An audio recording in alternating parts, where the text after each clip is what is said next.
We asked our audience, what is holding you back from moving overseas? You answered, and today I'm going to reply. This matters because we preach here at Nomad Capitalist, go where you're treated best. And no doubt you can have a plan B with a second passport and a backup plan that's in your back pocket. Robert Kiyosaki told us at Nomad Capitalist Live, where can you get in 3 days when times get tough, when they come for your money, when they come for your freedom. That's the minimum, is the plan B. For me, the best way to go where you're treated best is to move overseas, where you can choose your tax rate, choose how much freedom you want. More freedom, lower taxes, you can work towards a second passport, there's more opportunities in business and everything. But so many people always tell me, I got a reason, I got kids, I got this. I'm going to go through all your reasons and tell you why I think they can be overcome specifically. If it's your first time here, my name is Andrew Henderson. I'm the founder of Nomad Capitalist. We're a boutique consulting firm that helps 7- and 8-figure entrepreneurs and investors who want to legally reduce their taxes, protect their assets, and have a backup dual citizenship overseas to go where they're treated best. We also host the biggest and best offshore conference called Nomad Capitalist Live. And so let's just start with number one. I can't afford it, okay? Here's the bottom line. If you live in a Western country, the US, Canada, Australia, Germany, New Zealand, whatever, life is going to be a lot more affordable somewhere else. Now, the first thing that you want to do for your backup plan, if you have these ideas, hey, this may not be the place for me forever, you're going to be putting the things in place that you can move.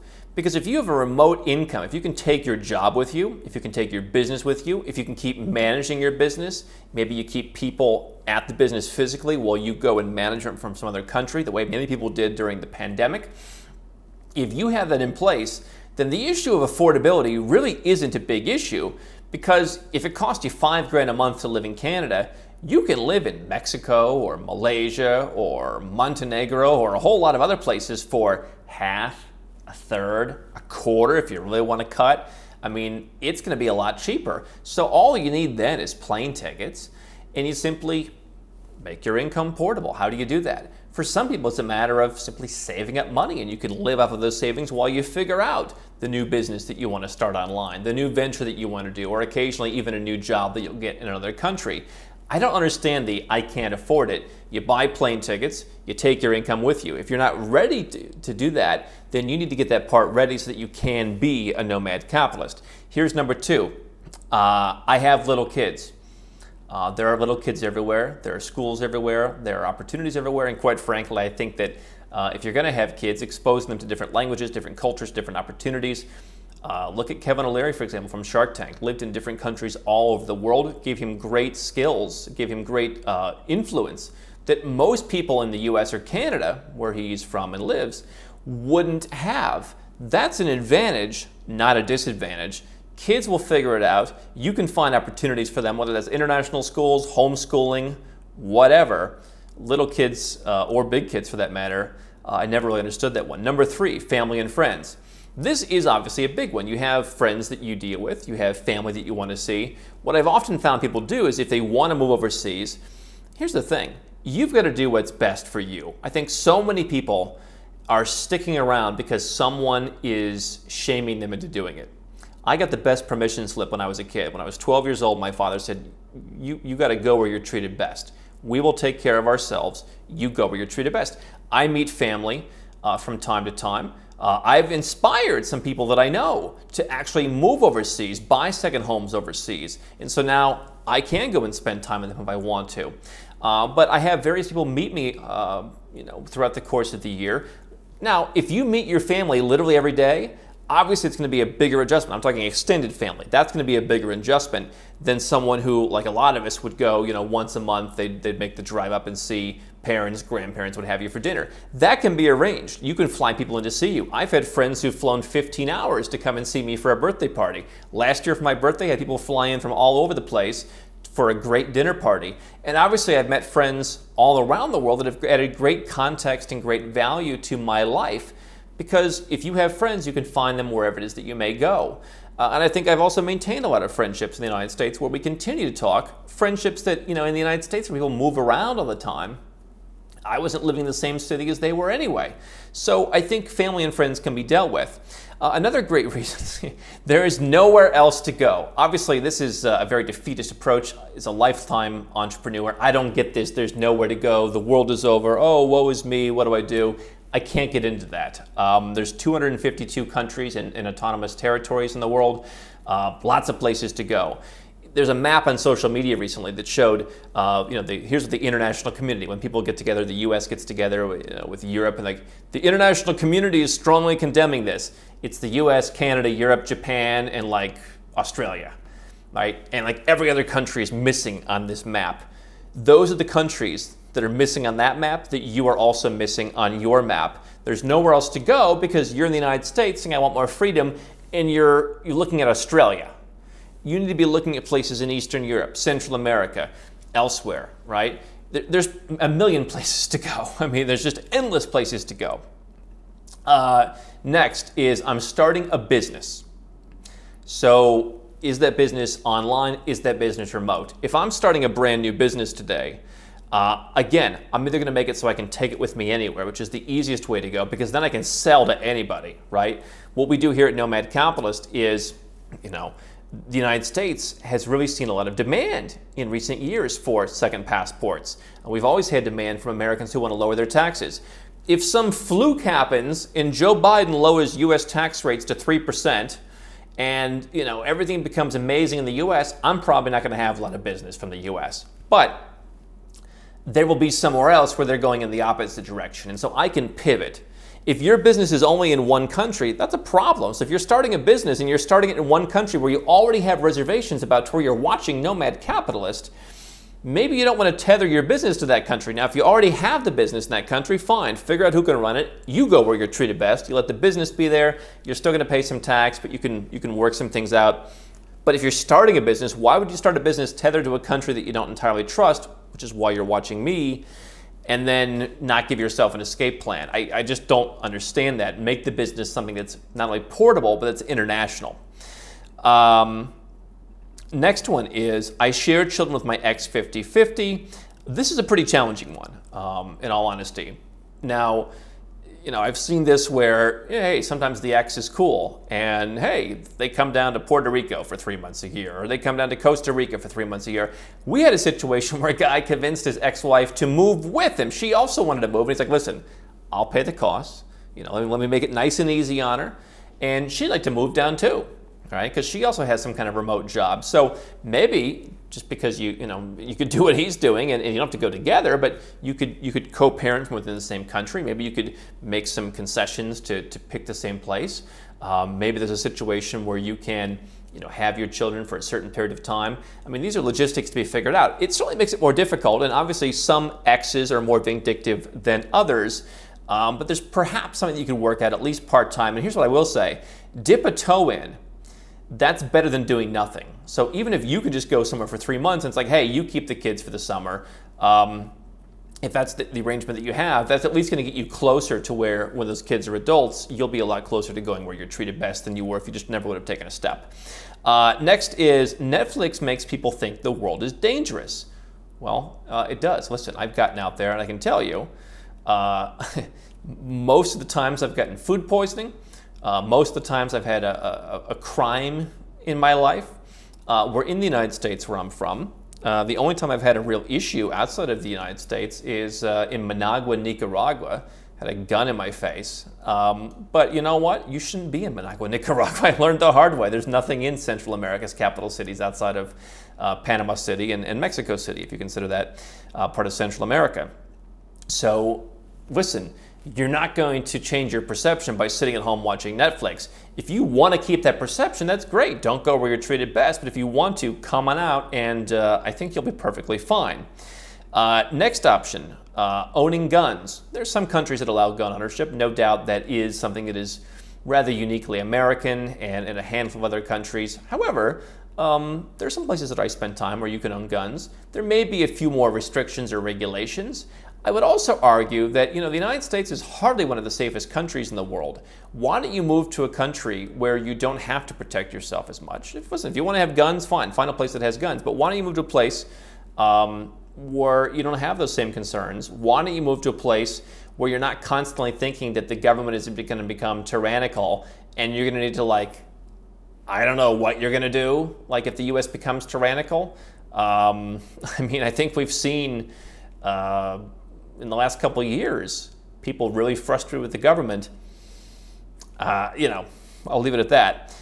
Next one is bad weather in other states in the United States. Well, that's why you don't move to the other states. You just take your pick of the litter. You just move to an entirely new country, and you have a whole potpourri of weather options to choose from. Next reason for not going overseas. These are the reasons that people don't move abroad. Difficult to get a visa for an Indian. So for those of our viewers who are not from Western countries, it can be more difficult. I will say this, though. Countries in Europe, for example, there's a number of visas. If you're willing to move there and pay taxes, you can get residence permits there. They're generally pretty non-discriminatory. If you can show that you have income, if you can show that you have some wealth. You know, there are countries in Asia that I know Indians are very welcome. Malaysia, for example, Singapore, if you're very successful. Asia more for wealth, Latin America more for income. Certainly you might get stuck in some of the bureaucratic wheels somewhere if they see an Indian passport. There may be some Central American countries where they just kind of, you know, make you jump through more hoops. But, you know, as much as I do think there may be some more hoop jumping, again, in the more developed countries, if you're willing to pay something, if you're willing to pay some taxes, they don't have to be necessarily high taxes. There's plenty of tax incentive programs in Europe. You can get a residence permit. Language barriers, the next one. So if you are an English speaker, plenty of English-speaking countries to go to. If your goal is tax incentives, you've got the UK, you've got Ireland, you've got Malta, you've got Cyprus. If you're willing to go down just a little bit on the English-speaking rungs, you have the Malaysias and the Singapores of the world. If you're willing to go down just a little bit more, you've got places like Serbia where, you know, English is very widely spoken. All of these countries can potentially have tax incentives. By the way, make it an adventure. Learn a new language. Learn Spanish. Lots of countries speak Spanish, including some with tax incentives or very favorable tax policies. Obviously, not everyone's here to save tax, by the way, and so you've got even more options if that's not on the menu. Plenty of countries in Northern Europe, from the Netherlands, parts of Scandinavia. I mean, English is widely spoken there. I was in Sweden, some of the best English I've ever seen. But of course, you've got native English-speaking countries that you can go to as well, so that's not really an excuse. Next is staying in my country to use my tax refunds to get my tax returns, to get financing, to buy property and repeat until you have a massive portfolio. Yeah, here's what I see people doing, right? They come to me and they're like, holy cow, Australia's falling apart, it's going to the dogs. I'm like, all right, well, what are you doing about it? I'm buying as much rental property as I can possibly imagine. Right, so you don't trust the government. They're out to get you and take your money. Yeah, but I'm stocking up. So, I mean, yes, you can probably get better financing in your own country or in the United States than probably anywhere else on earth. That certainly makes the property values more volatile at times because you have so much financing that sometimes you happen to have a crash. But if you don't trust your country, why are you stocking up on property there? First of all, I've never seen anyone in Australia whose portfolio couldn't be outperformed by investing overseas, or really, for that matter, by investing in the stock market. I mean, the kind of yields that you get in Australia are generally pretty low, and you're just kind of betting on the come that property prices will just go up forever. And I've seen too many people who buy property in their home country and they ended up buying it wrong, and it didn't work out. So, you know, the idea that you're going to stay in a country that you don't trust and keep buying up stuff by paying taxes, by the way. I mean, let's just say you make, you know, $1 million a year.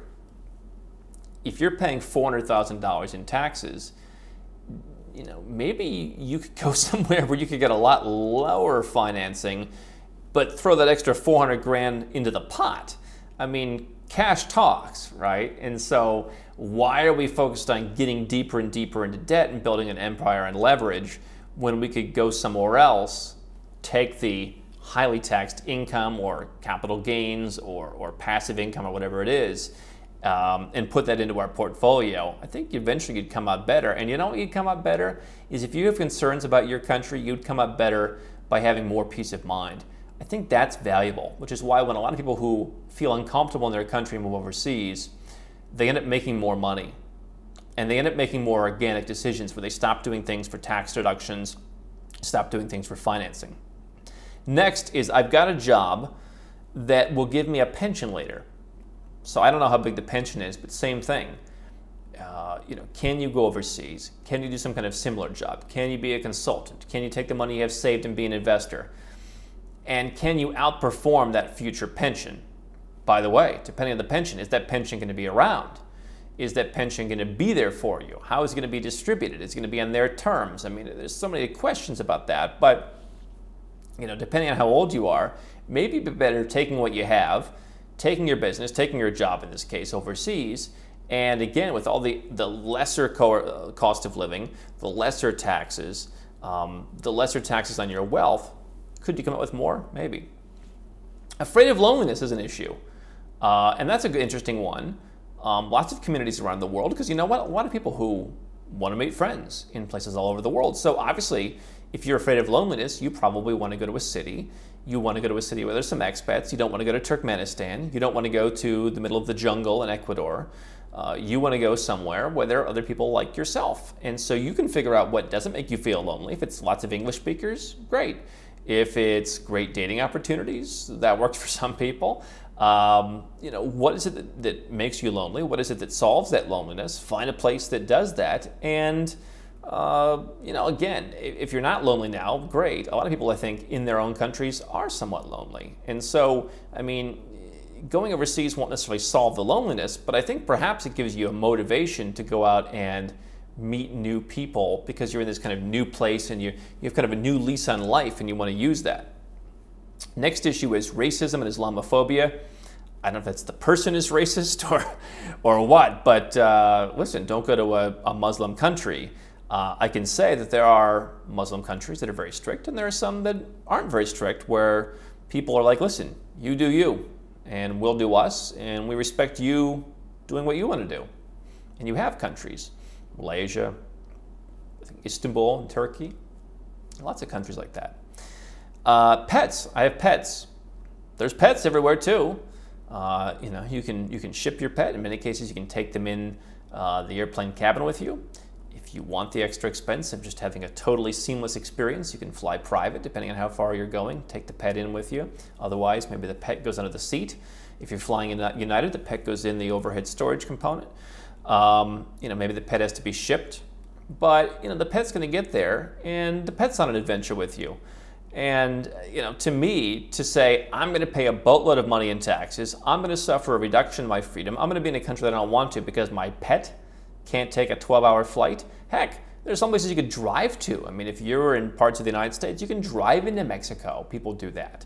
So I think the pets issue can be overcome the same way the kids issue can be overcome. Fear of starting over. If you have wealth, if you have income that you can take with you, you're not starting over. If you have a family, you're not starting over. I don't think you're really starting over by going overseas. I mean, I think some people want to start over. They want to go out and meet new people. They want to go out and find a better relationship. They want to go out and, again, have that new lease on life, but you don't have to if you don't want to. I've got a mortgage. If you're in a country where property prices are hot right now, you can sell your house in some places in like 3 days, and you can pay off that mortgage, and you can do so before some people who think the property market's going to tank in the coming years because it's so hot. So if you've got a mortgage and you're one of those highly leveraged countries where everyone's got a big mortgage, I'm sure you can probably sell your property and walk away with some equity while you can. Uncertainty abroad is another reason, pretty straightforward. I can tell you what, sometimes the uncertainty is fun.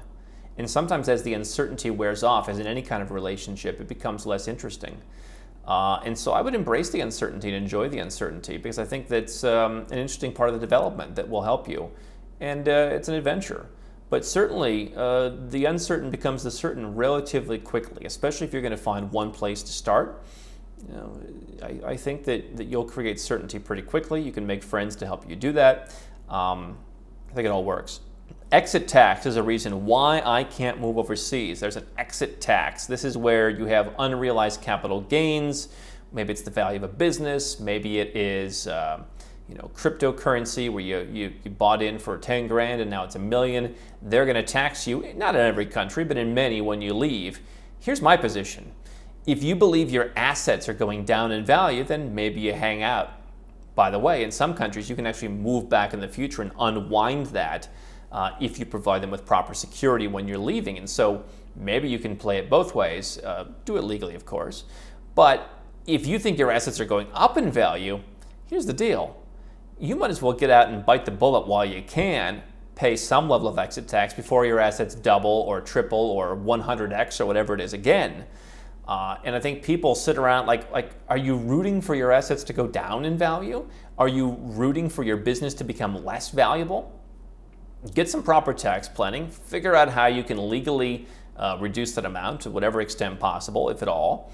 And just get out, potentially take your lumps. There's ways you can structure an exit tax depending on the country to where you might have a decent amount of time to pay it, right? And so if you could pay it, let's say a year from now, hey, maybe that gives you more flexibility.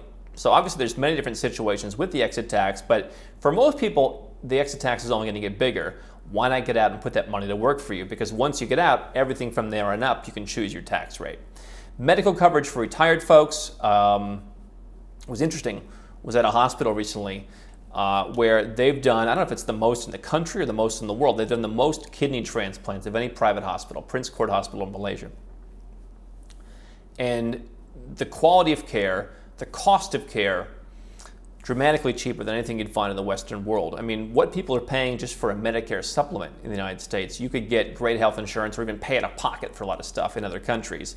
And again, you look at these reports, I mean, you'll find some of these different surgeries or procedures that you need, the best hospitals are in countries you would never expect, where they have top quality doctors. I mean, certain kinds of like heart and knee surgeries, some of the best hospitals are in India, for example. I mean, really top quality care for 10 cents on the dollar. So medical coverage, you can get medical coverage in your country, you can get global coverage, you can get travel insurance, you can still go back home in some cases and get health insurance depending on the country. So lots of different options, but it's a lot more affordable overseas, and I think the quality of care is excellent. In school, well, you can begin school in other countries. You can drop out of school. You can go start a business, go do your thing. I've always said, you know, there's probably some value to someone who's going to go to university, at least taking a year or two off, taking a gap year, and going exploring emerging and frontier countries and finding the low-hanging fruit of opportunities for business and investment.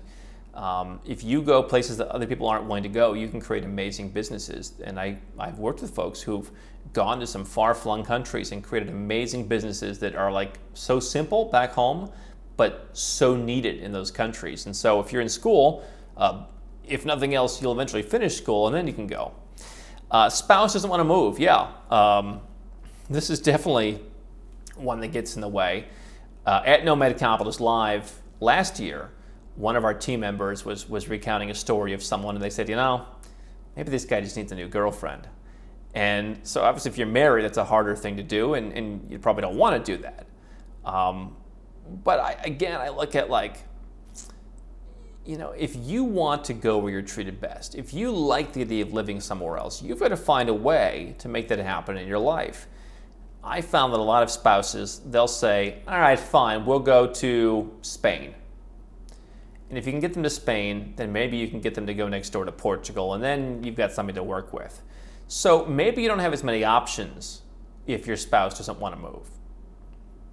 But, I mean, there's a number of different ways you can play that. I'm assuming that you want to stay with your spouse. I would figure out, where have you been on vacations? Sometimes we've been to Mexico on vacation. Why not move to Mexico? They just assumed, again, oh, we can only move to the UK or Australia. Hey, you can move to Mexico. Why not do that, right? Someone next says, I want to stay and fight. All right, well, good luck to you. I'm disabled and I'm a dependent. So for disabilities, obviously it's a very unfortunate situation. I will tell you this. I've worked with a number of folks in that situation where they feel more cared for, again at a lower cost, but just forget the cost. They feel more cared for in other countries where they can get better income in-home care. They feel like they really have a higher quality of care in other countries for their disability. Obviously, there are some countries in the world where disabilities aren't as well respected. which is unfortunate. But there are, again, 252 sovereign countries and territories out there. You can find places probably that have better care for disabilities, and perhaps, even one case that came up was the Philippines. Guy felt amazing with the quality of care and just how much people really took care of him there. So I think there's always opportunities for that. Next objection to going where you're treated best: only the West is safe. Which, if you look at, actually, look at a map of Europe. Some of the countries in Eastern Europe that we talk about, like Serbia, for example, actually have lower rates of many of the most common crimes than Western Europe. I mean, one of the most crime-ridden places that I was in Europe in recent years was Barcelona. I've had numerous clients of ours who have had or have been with other friends who've had the watches stolen right off their wrists in Barcelona. It doesn't happen in Georgia. It doesn't happen in, Belgrade. Certainly doesn't happen in Dubai. They don't tolerate that there. Certainly there are places that are less safe. But I don't know if the West is as safe as you think it is, and I think there are countries that are much safer. Now, that may bring up the next objection. I don't want to go to Dubai. Okay, listen, we can have constant objections, but if your objection is only the West is safe, I think statistically you would be wrong. I don't want to abandon my properties. I don't know what abandon means, but number one, if you have properties, there are these homes or these investment properties. If they're investment properties, hire someone to manage them. Let them continue to be managed. If they're homes, depending on where you're coming from, you could potentially go back and spend some time there. It's not always the best for a tax plan. But you could also sell the properties. Why not develop properties overseas? Why not do as I've done and have homes in different parts around the world that can help you get residence, help you get citizenship, help you get out of Dodge more comfortably. I think having homes that you can own, you can decorate, there's a sense of ownership, especially if you're bringing the aforementioned spouse. They're probably going to like that more, where you can kind of create a new life somewhere rather than staying in hotels or Airbnbs. Own some, or even a rental property, long-term rental. Own some homes. Don't abandon your properties. Turn them into new properties somewhere else with potentially more growth and income potential. Children's education. Again, there are schools everywhere. And the last objection, I'm too young to move. So if you're 12 years old, you probably don't want to move overseas. I do know a story of someone who was 15 or 16 and left the US and just off he goes. I think he called his parents from Argentina. I don't know exactly how that works. I don't recommend that. But if you're 18 and above, or if you're of legal age wherever you are, you can go where you're treated best. The cost is a plane ticket. Certainly there are some countries that have been cracking down on tourists. They want to see a return ticket, so the kind of digital nomad thing with that plus the pandemic has been a little bit harder, but it's still doable. Too young to move. You're not too young to move. And by the way, you're not too old to move either. We've had people who are like 80 years old throughout the years who go overseas. And they love it, and sometimes more than anybody else. So the reality is, where there's a will, there's a way. If you want to go where you're treated best, I believe that you can overcome all these objections. I've done it. It's my entrepreneurial background. I don't like to focus on reasons why I can't. And I think that no matter what your reason is, you can go overseas.